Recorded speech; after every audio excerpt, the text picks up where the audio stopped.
সুমিত অরোরার সঙ্গে নতুন ইনিংস শুরু করেছেন বাগদান সারা। বিয়ের প্রস্তুতি চলছে বলেও শোনা যাচ্ছে। ইতিমধ্যে ঘনিষ্ঠ মহলের সঙ্গে পরিচয় করিয়ে দিয়েছেন প্রেমিককে। এবার জীবনের বিশেষ উপলব্ধির কথা জানালেন রীতাভরী চক্রবর্তী।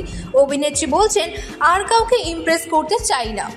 আসলে মাসাবা গুপ্তার শাড়িতেই নিজেকে সাজিয়েছেন রীতাভরী। সেই ছবির ক্যাপশনেই নিজের বর্তমান জীবন দর্শন উজাড় করে দিলেন। তিনি লিখেছেন, আমি বর্তমানে জীবনের সেই জায়গায় পৌঁছে গিয়েছি যেখানে আর কাউকে ইমপ্রেস করতে চাই না, বরং ভেতর থেকে শান্তি অনুভব করা আমার কাছে এখন বেশি গুরুত্বপূর্ণ হয়ে উঠেছে। আমার কাছে এটাই বেশি প্রাধান্য পায়।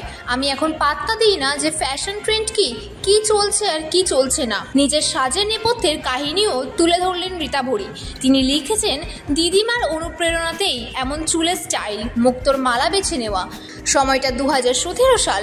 নেকেড শর্ট ফিল্মের কাজে ব্যস্ত রীতাভরী। সুমিত ব্যস্ত হোয়াইট শার্ট নিয়ে। দুটি শর্ট ফিল্মই top 5 short films to watch আউটের তালিকায় উঠে আসে। সেই সূত্রে সুমিত অরোরার সঙ্গে পরিচয়।